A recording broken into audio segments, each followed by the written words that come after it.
Avec la guerre en Ukraine et les réfugiés ukrainiens, on peut se rendre compte à quel point la télévision, elle peut influencer les gens, les conditionner, les faire pleurer, les faire rire, leur faire faire un peu tout ce qu'ils veulent.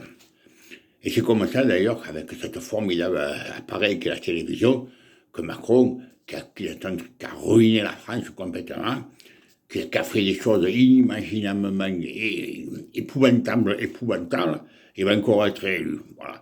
C'est grâce à la télévision. La télévision, c'est l'arme la plus redoutable qu'on puisse avoir, que le peuple de France, et du monde d'ailleurs, on peut avoir depuis ces dernières années. Le jour où les gens comprendront que la télévision, c'est plus leur ami, mais c'est leur ennemi, peut-être ça changera des choses, mais pour l'instant, enfin.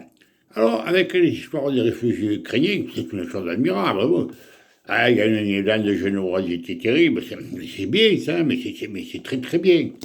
Mais à côté de ça, est-ce que vous réalisez un peu qu'on a eu des enseignants, des soignants, des pompiers, des gens qu'on a policiers aux fenêtres il y a à peine 2 ans, qui étaient les héros de la France, et qui sont devenus qu'on les a traités comme des chiens, qu'on les a foutus dehors des hôpitaux, qu'on leur paye, ils n'ont plus de salaire, hein, qu'on les a mis dans la misère. On les applaudissait il y a 2 ans quand ils sont dans la misère. Et tout le monde il s'en fout, on n'en parle même plus de cela. Et tous ces gens en France, là, comme ici à Marseille, quand il y a eu toutes ces maisons qui sont tombées, là, tous ces gens qu'on n'arrive même plus, on ne reloge même plus, et partout c'est pareil. Mais c'est inadmissible. Mais comment vous pouvez faire pour avoir si peu de raisonnement dans la mémoire, que vous ne vous rappelez même plus de tout ça? C'est impensable de choses pareilles.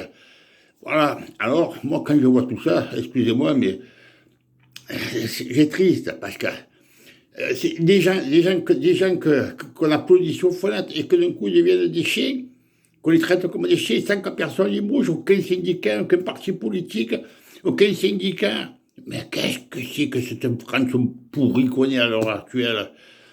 Ah, c'est incroyable ça. Et alors, le comble de tout, là, dans ces gens qu'on a foutus dehors des hôpitaux, hein, c'est qu'ils n'étaient pas vaccinés, mais ils étaient négatifs, ils ne pouvaient plus travailler.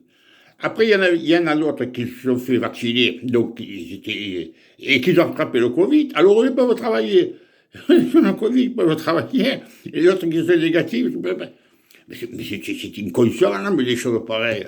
Vous vous rendez compte, comment on est tombé bas dans ce pays, hein? Comment la télévision elle arrive à vous conditionner comme les bœufs, mais vous n'avez pas encore compris ça.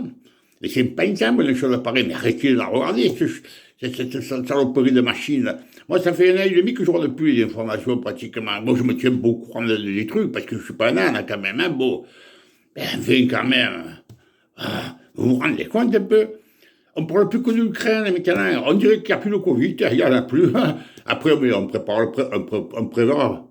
le coup pour le prochain coup déjà. Hein. Les gens commencent à nous conditionner pour nous dire que le prochain variant qui va arriver, on va encore se retrouver confinés, compagnie. Hein. Bon. C'est inadmissible. C'est complètement inadmissible. Voilà. Alors, cette petite vidéo, là, je vais la faire assez courte, hein, parce que je suis à un tel degré d'écornement. Hein. Il y a tellement de Français qui en ont besoin. Il y a 9 millions de Français qui vivent en dessous du seuil de pauvreté. Tout le monde, il s'en fout. Et puis là, pour l'Ukraine, tout le monde est presque donné tout, là, donne tout, là, parce que la télévision te bourre la crâne du matin au soir. Mais c'est incroyable, une chose pareille. Voilà. Alors, mais je ne vais pas plus loin. Bonne journée. Hein.